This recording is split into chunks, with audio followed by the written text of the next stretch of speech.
And now, it is indeed my honor to introduce today's commencement speaker, Holley Gordon.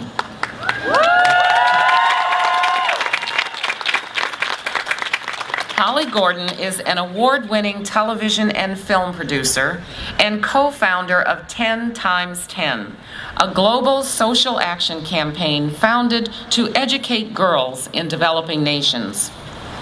At the heart of the campaign is the philosophy that educating every girl around the world can reduce poverty, grow economies, and improve lives. In the early days of Gordon's work with 10 x 10, she began to witness the ways in which educating girls can change the world, and quickly realized that she not only had the ability, but the responsibility to do even more for the cause of girls.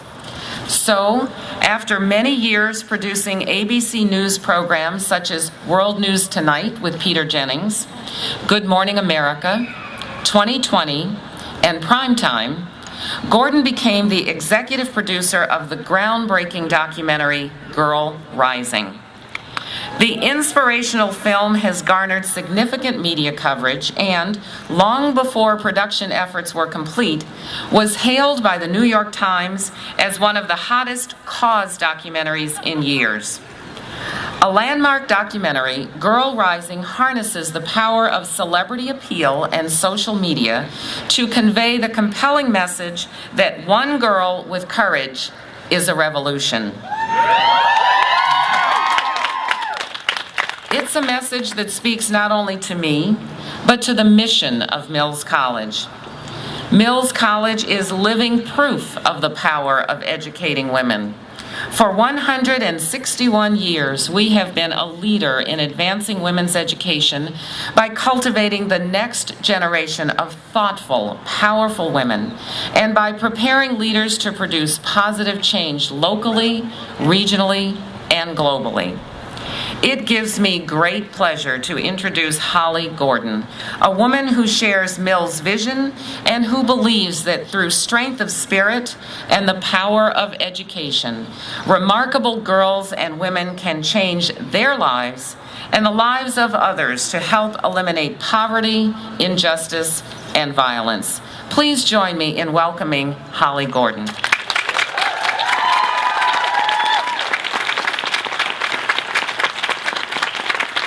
Thank you. Thank you so much, President DeCudro, for inviting me today. I feel like one college with courage is a revolution after hearing about the history of Mills and all the ground that Mills has broken as a college. Thanks to the members of the Board of Trustees, to the faculty. Over there, you guys must be so proud to see this class that you've nurtured going into the world today. And thanks to all you parents for supporting your children as they've pursued the most important tool for life, an excellent education. And thanks to all you brothers and sisters, aunts and uncles, grandparents and friends out there who've come to here to celebrate this day. You guys have been part of the nurturing, and if you're a sibling, probably the tormenting, which we'll just call character building, of these fine graduates. So please take a bow. But most of all, congratulations to the wonderful Mills College class of 2013.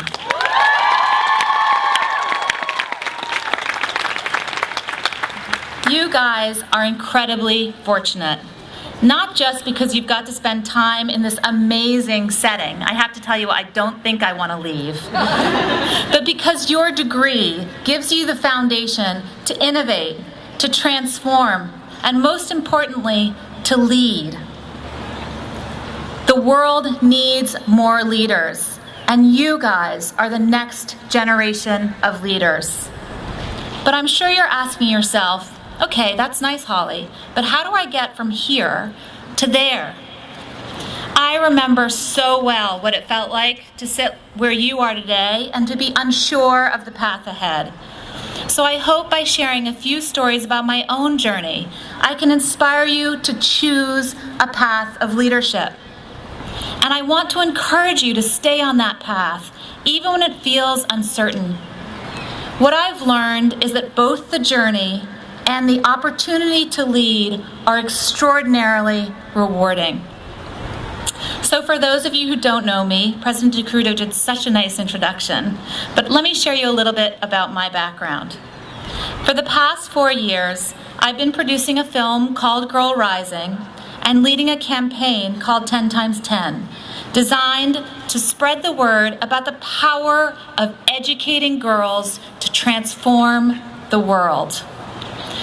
Our team has overcome many obstacles to make the film and launch the campaign, but the real obstacles are those that face many girls in the world today.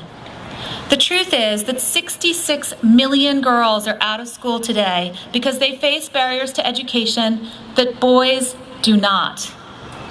They're married too young, sold as slaves, or kept home to take care of younger siblings, too often undervalued and marginalized. And yet, what fires me up every morning is this. When you look at the data, the research, it turns out that educating girls is the best investment you can make if you want a country to prosper.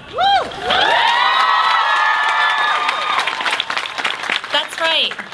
If you want to grow more food, educate girls. If you want to stabilize population growth, educate girls. If you want to lower infant mortality rates and raise vaccination rates, educate girls. If you want mothers who will educate their girls and their boys equally, that's right, educate girls. I started my career as a journalist so that when I found out that pretty much everything in a country gets better when more girls go to school, it felt like the story of a lifetime. So I applied everything I learned in my career to bring Girl Rising to life. 20 years ago, almost exactly, next weekend is my college reunion, at my own commencement, I sat exactly where you are today, with a general idea that I wanted to have a career that involved foreign policy, or international relations, as my degree would say, but no clear idea about how to get there. I imagine that some of you have spent the last 6 months of your senior year, much like I spent mine, madly interviewing with on-campus recruiters in a vague but intense search for a career. I even took the Foreign Service exam, thinking that would be my ticket. Despite clear instructions about word count, I wrote long answers to the essay questions. I foolishly thought that my essays were so good that the government's word count limit would just not apply to me. It did. I failed. And yet, despite that failure, last month I shared the stage with the United Nations Secretary General, the President of the World Bank, and Britain's Secretary of State. Cool, right? I addressed an audience of education and finance ministers from around the world, and I urged them to invest in educating girls. The next day, wait for it, I went to the White House, where I met with some of the president's key advisors to share ideas about how to make the world a better place for girls. I'm living my dream. And I'm here to tell you that each one of you can too, despite how it may feel today. By the way, my 2 great children, supportive husband, and family and friends are a huge part of my dream. But today I'm going to focus on my career because I know that's top of mind for you. It's important for you to know that my career has been neither linear nor premeditated. And yet, looking back, every part of it and everyone who helped me along the way has prepared me to lead 10 times 10 and produce Girl Rising. So today, I want to share with you 4 key principles that I hope will be actionable and will stick with you until you wake up one morning, as I did a few weeks ago, and realize that you are living your dream. Here's my first principle. Just do something. Of course, it's better if that something brings you joy, but often you don't know what does bring joy until you try. Doing something and having it not work out is better than sitting on the sidelines. I already told you I failed my Foreign Service exam. I also failed my Condé Nast typing test. I interviewed with several investment banks, but that door closed quickly. Nothing seemed quite right. So, it may not surprise you that when my childhood friend Alex called me a few days after graduation and asked me to travel with him to India to write an article for Men's Journal about the last tigers living in the wild, I said yes. It wasn't exactly a career in foreign service, but at least it involved an international flight. I figured with the money I'd saved, I could survive for a couple of months, and then I'd come home and get serious about that career. I told my mother I wanted to write while I was away, and against her better judgment, I packed a 30-pound manual typewriter.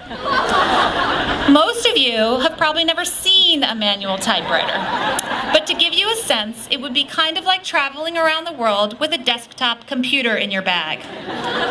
But to me, the typewriter felt vital, even if my bag weighed a ton and I had virtually no change of clothes. You can ask Alex if that was a good decision. But each night in India, I sat down and typed my impressions of the day. Peck, peck, peck, peck, bing! And about 2 months into the trip, up a mountain near where the Dalai Lama lives, I had the most important epiphany of my life. What I was doing was a career, and it had a name. Traveling around the world, finding important stories, and telling them well was something that I loved and that I could actually get paid to do. It was called journalism. That moment was the first important step in how I got here today. And so, as I stated with my first principle, don't sit around wondering. Say yes. Take a leap. Move towards something. You will start to untangle what you enjoy and what you're good at. I hurried around the rest of India. When I came home, I started with 2 very weak personal contacts, and after 4 months of sleeping on my college roommate's couch, make sure not to have a fight with your college roommate, they come in very handy, I landed a job at ABC's World News Tonight with Peter Jennings. So, for context, I'm so glad to hear a few whoops, because I put this line in. For context, I imagine it would be like landing a job at Google or working for Mark Zuckerberg at Facebook. That's for all you guys who've never even heard of World News Tonight with Peter Jennings. But trust me, it felt cool and I was psyched. My career began. It won't surprise you that after my Indian mountain epiphany, I spent a lot of time imagining my glamorous and exciting career in TV news. But the reality of my first job is, I can almost promise you, the reality that will face many of you. I was an assistant. With my excellent college degree, I became the queen of phone, fax, and photocopy. My boss was a wonderful man, a huge personality who wore tons of cologne. And he gave me big hugs every morning so that by 9 a.m., I was wearing tons of cologne too. He liked everything just so, to the point that he actually taped his family photos and his pen holder to his desk so that they were never out of place. On my first day of work, he instructed me on a very precise, very complicated system for color coding his desktop calendar. Pink was for external meetings, blue internal meetings, yellow family, green for the gym. And I kid you not, I do remember that today. Those were the colors. I spent hours at the beginning of each week with a fist full of highlighters, methodically coloring blocks of time, only to have to do it all again later in the week as his schedule changed. It didn't feel like my grand career dream. It felt like kindergarten. But in fact, I was laying the foundation for everything that came later. Here's what I mean. In addition to color coding, my new boss had other requirements. I had to spell every name correctly on his phone log. I had to be at work on time. He arrived precisely the same time every morning, and I had to be there 10 minutes before him.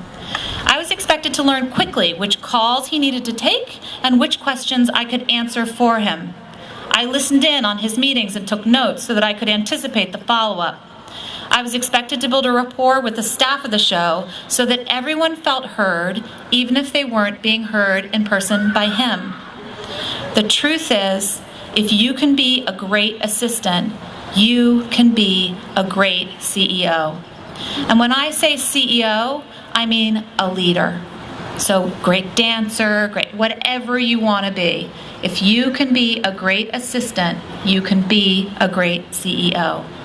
What that job taught me was precision, attention to detail, punctuality, judgment, follow-up, how to listen, and how to be part of a team. These are the fundamental skills of leadership. I guarantee you that your first job is going to be full of seemingly menial tasks. I urge you to treat each one as important, as though it is the most important assignment of your life. Suck every little piece of learning out of it and do it better than it's ever been done before. So that's my second principle. Be a great assistant, because if you can be a great assistant, you can be a great CEO. Then there'll come a time when you're ready to move on. When that happens, it's time for my third principle. Find your fear factor. Here's what I mean. Catchy. Here's what I mean. If there's no fear of failure in a job, it probably means you're not stretching. To me, the scarier the job, the more you should want it. Fear means you're growing. Fear means you can take a huge leap forward in your professional life. I'm going to tell you an extreme story about facing my fear factor. After 2 years of phone, fax, and photocopy, I moved to an overnight job at Good Morning America. I went to work at 6 in the evening and often didn't leave until 7 a.m. the next morning. It was brutal, but I learned a ton.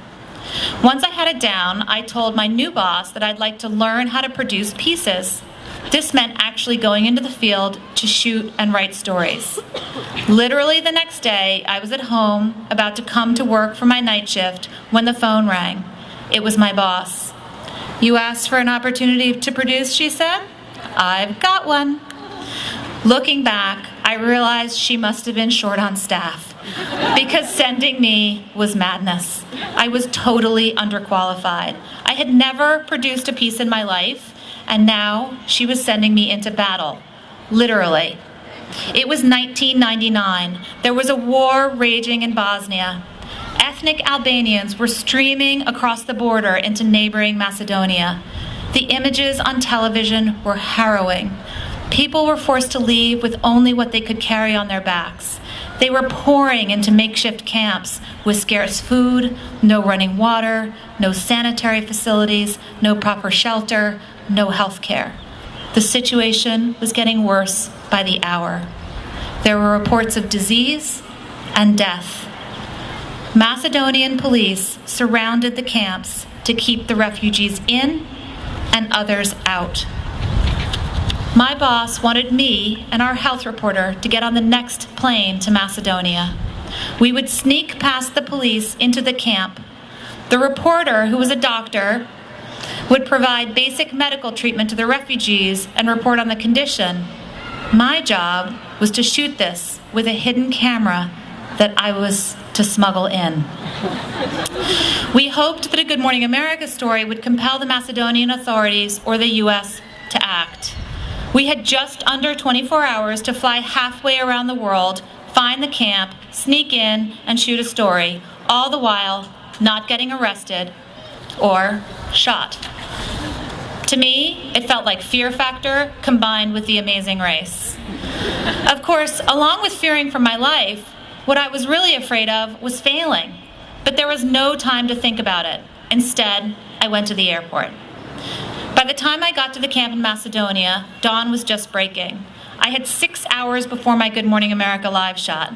But instead of a mud pit seething with desperate people, there were piles of abandoned belongings, smoldering fires, and an eerie, sickening quiet.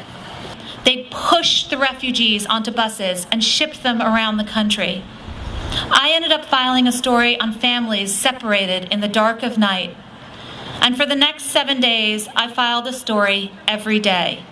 With each one, I was terrified that I would get something wrong, that I wouldn't make air, or that someone might figure out that I had no idea what I was doing. I produced the first 7 pieces of my career that week, and those were some of the most memorable pieces of my career. They mattered. I took a huge leap forward in that 1 week. Facing my fear factor led me to a major great breakthrough. You can do the same. Look for opportunities to embrace fear and push forward. So let's recap. First, just do something. Second, be a great assistant. Third, find your fear factor, which brings me to the fourth and final principle. Like the instructions on a bottle of shampoo, just wash, rinse, repeat. Just do something, give it your all, and then embrace your fear factor. Repeat this cycle again and again, and something amazing will happen. You will build a career, and you will become a leader. In fact, my whole career prepared me to produce Girl Rising and to lead 10 times 10. Of course, there's a lot more to it than phone, fax, and photocopy, but the fundamentals are the same. Precision, attention to detail, judgment, follow-up, listening, and being part of a team. And of course, what I'm sure you guys all have, a hefty dose of relentlessness. Years at Good Morning America was great preparation for the process of engaging Meryl Streep and Anne Hathaway and Alicia Keys and the other incredible talents who've given their performances and their support to the project. Whenever I am totally freaked out about something I've never done before or don't know how to handle, and let me tell you, it still happens, I think about that time in Macedonia and I just go for it. 20 years after graduating with a vague notion of how I could play a role in international relations, my dreams are coming true. And yours can too. Girl Rising has now been screened thousands of times at high-profile events and grassroots screenings, much like the one you guys had here a few weeks ago. Thank you for going and seeing it. Soon, Girl Rising will air on CNN and around the world, reaching millions of people across continents with the message about the power of educating girls like you to transform the world. The success of this film tells me that there is a hunger for change in the world, a hunger for inspiration, a hunger for progress. The world needs leaders.